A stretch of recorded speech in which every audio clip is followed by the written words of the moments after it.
तो hello everyone. आज की वीडियो में ना दो क्वेश्चन डिस्कस करेंगे जो कि बहुत इंपॉर्टेंट है S two S H P S prelim sorry optional sociology के अकॉर्डिंग। दो क्वेश्चन जो कि इस फील्ड से पूछे गए हैं। पहला क्वेश्चन ये बोल रहा है कि साइंस और सोशल टेक्नोलॉजी और सोशल पॉलिसी के चैलेंजेस के बारे में बात कीजिए in context to globalisation in India. तो सबसे पहले बोलेंगे कि सोशोलॉजी के हिसाब से जो साइंस एंड टेक है, it's not just a neutral tool, बल्कि ये एक सोशल प्रोडक्ट है। इट्स अ सोशल प्रोडक्ट जो कि रिफ्लेक्ट करता है the power dynamics of that era, जो कि उस जमाने की पावर डायनेमिक्स को दिखाता है basically. Under the globalization, science and tech in India has shifted from self reliance, आत्मनिर्भरता, to the global integration, creating a complex relationship between production, technology and social structure.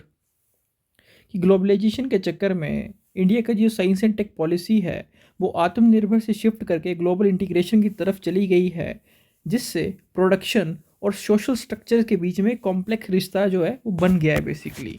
तो यहाँ पे चैलेंजेस देखते हैं global science and tech policy के in globalisation, वो हम इस चीज़ में देखेंगे।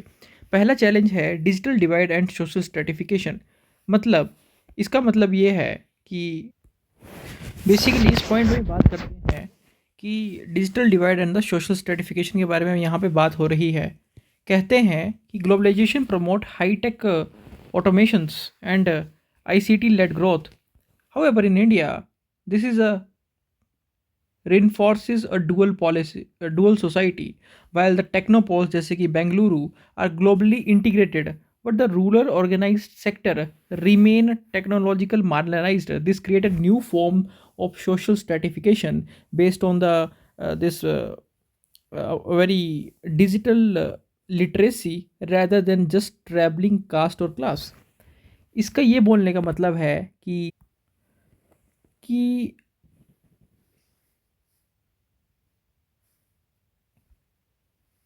मतलब ये सिंपल भाषा में ये कहना चाहता है कि ग्लोबलाइजेशन जो है ना, ये हाई टेक ऑटोमेशन को तो बढ़ावा देती है, अच्छी बात है। पर इंडिया में ना एक इसे एक डुअल सोसाइटी बन रही है बेसिकली। इससे एक डुअल सोसाइटी बन रही है इंडिया में इससे, जहाँ पे one sector is globally connected, that is IT hubs जैसे Bengaluru, while the rural organized sectors जो है इट रिमेन टेक्नोलॉजिकली मार्जिनलाइज्ड।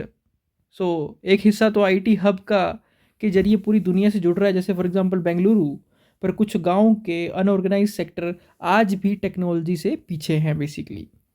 दूसरा, हम बात करेंगे इंटेलेक्चुअल प्रॉपर्टी राइट्स के ऊपर।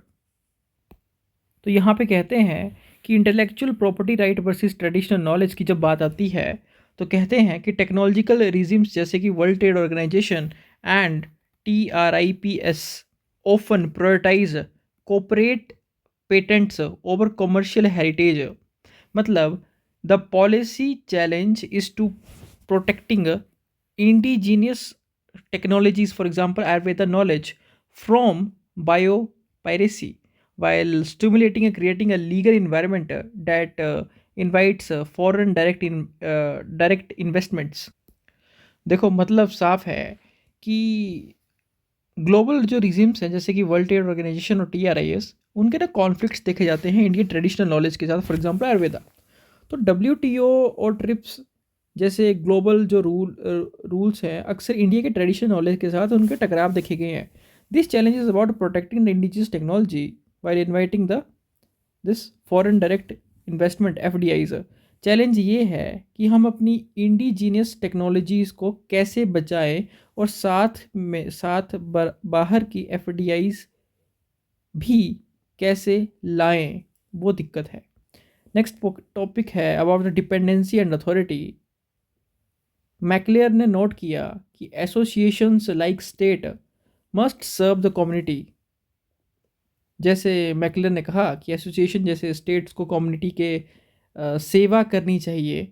However the globalization make India dependent on the western proprietary technology, hindering the development of the local grassroot solutions. मतलब लेकिन ग्लोबलाइजेशन ने इंडिया को वेस्टर्न टेक्नोलॉजीज़ पर डिपेंडेंट बना देता है, जिससे लोकल लेवल का जो सोल्यूशन है वो नहीं बन पाता। मतलब इसके बोलने का मतलब है कि डिपेंडेंसी वर्सेस अथॉरिटी की जब बात आती है, तो मैक्लेवर ये नोट करते हैं कि एसोसिएशन जो है ना must be serve the community. However जो globalization focus on dependency on the foreign, वही कि प्राइवेटरी जो भी है pro okay it's a proprietary technology. This technological imperialism hinder the development of the grassroots level, intermediate technologies tailored to Indian rural needs। Next point के बारे में जो बात की है वो है प्रोडक्शन एंड एलिनेशन। तो मार्क्स का पर्सपेक्टिव यहाँ पे आता है, the shift in the production technology was change the social division of labour. मतलब प्रोडक्शन टेक्नोलॉजी में बदलाव ने जो सोशल डिवीजन ऑफ लेबर है ना उसको पूरी तरह से बदल दिया है बेसिकली। तो rapid automation in India industries led to the jobs insecurities and sense of alienation among the work class. Plus brain drain है कि the globalised market offer better utility to Indian scientist abroad, leading to the loss of human capital for the local development goals। Plus cultural homogenization is also there, means the cultural means that the technology often bring western cultural values, challenging the enduring features of the social life, गिडन कहते हैं, and traditional social institutions। Conclusion: the challenge lies in creating a human centric science and tech policies that balance global competitiveness with the local social equity। As highlighting in the text, technology should serve as a supplement to the biological and the cultural needs rather than becoming an instrument of exclusion। जैसे text में लिखा है कि technology को हमारी ना ज़रूरत को पूरा करने का एक जरिया बनना चाहिए, होना चाहिए, ना कि लोगों को बाहर निकालने का टूल। नेक्स्ट हम बात करेंगे क्वेश्चन के बारे में, जिसमें क्वेश्चन कहता है कि what is the social responsibility of science and technology. कि सोशल रिस्पॉन्सिबिलिटी क्या है, सोशल रिस्पॉन्सिबिलिटी क्या है साइंस एंड टेक्नोलॉजी की। और बाद में पूछते हैं क्या have they fulfilled their social objectives, क्या उन्होंने अपने सोशल ऑब्जेक्टिव को पूरा किया है। तो यहाँ पे लिखते हैं कि social responsibility of science and tech refer to ethical obligation of scientific institutions to ensure that the advancement promote solidarity and cohesion rather than conflict। कि साइंस एंड टेक की सोशल रिस्पॉन्सिबिलिटी का मतलब ये है कि साइंटिफिक इंस्टीट्यूशंस की ये moral duty है कि वो सोसाइटी में एकता यानी सोलिडेरिटी बढ़ाए, ना कि झगड़ा मतलब conflict. Sociologically science and tech is a mode of service, मतलब एक इंस्टीट्यूशन है which is meant for fulfillment development of human needs. मतलब कि सोशियोलॉजी के नज़रिए में साइंस एंड टेक जो है वो एक ना मोड ऑफ सर्विस है जो इंसान की बुनियादी जो ज़रूरतें हैं, जो कि बेसिकली नीड्स है, उसको पूरा करने के लिए बनी है। Basically body measures of the social responsibility in India, measures of the social responsibility in India. Number 1 inclusion, जिसमें अंत्योदय आता है।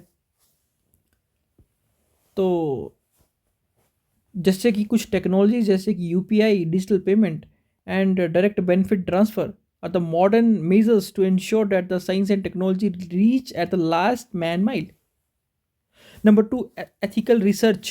So regulating technologies like gene editing, AI and surrogacy to protect social norms and human dignity। मतलब AI और जो gene editing जैसे जो चीज़ों को रेगुलेट करना ज़रूरी है ताकि हमारी डिग्निटी और सोशल नॉर्म्स के बीच रहे।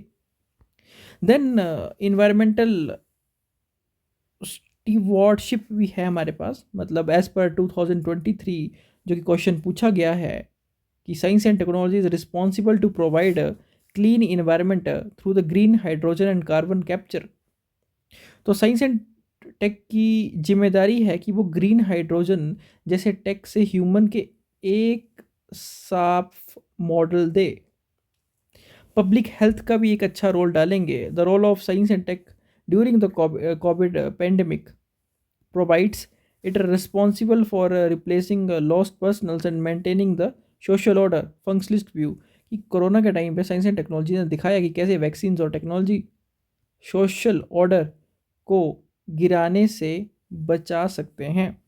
लेकिन कुछ क्रिटिसिज्म निकल के आते हैं कि क्वेश्चन है कि have they fulfil the social obligations. तो कुछ पॉजिटिव्स हैं, कुछ नेगेटिव्स हैं। पॉजिटिव में लिखेंगे कि फंक्शलिस्ट व्यू के अकॉर्डिंग ये कहते हैं कि साइंस एंड टेक्नोलॉजी जो है has successfully fulfilled functional needs, जैसे कि कम्युनिकेशन, फूड सिक्योरिटी, जैसे वो green innovation, health care, maintaining social equilibrium. Plus empowerment की बात करें तो it has democratised information through internet acting as association for the shared internet. मतलब इंटरनेट ने इन्फॉर्मेशन को सब तक पहुंचाया है जिससे लोग अपने इंटरेस्ट के लिए साथ जुड़ पाएँ। नेगेटिव में बोलेंगे कि इससे इनक्वलिटी हाई है। The conflict theories argue that the science and technology has been used as a powerful to maintain status quo. इसका मतलब ये है कि कॉन्फ्लिक्ट थ्योरिस्ट मानते हैं कि ताकतवर लोग जो हैं उन्होंने साइंस एंड टेक का यूज़ सिर्फ अपने खुद अपना कब्जा बनाए रखने के लिए किया है। For example, expensive medical technologies is only for the elites. मुश्किल के दौर पे महंगी मेडिसिन टेक्नोलॉजी सिर्फ अमीर लोगों के पास अवेलेबल है। Next is environmental degradation. Instead of clean environment, industrial technologies had led to air water pollution, which is disproportionately affecting the poor, environmental injustice। Plus dehumanization भी इंक्रीज हो रहा है, means people became obligated to fulfill codes of conduct, but over reliance on the technology has reduced face to face intertextist relationship। Last में conclusion में लिखेंगे कि science and tech है revitalise the material culture in its fulfillment of non-material this social objective inequality, peace and clean nature remain partial। मतलब कि science and take ने material culture तो बदल दिया, पर शांति जैसे बर्बादी और शांति जैसे नॉन मटेरियल गोल्स अभी भी अधूरे हैं। For science and tech to be truly responsible, it must be aligned with the cooperative spirit mentioning it in the text, ensuring that the progress must come does not come at the cost of social and ecological harmony।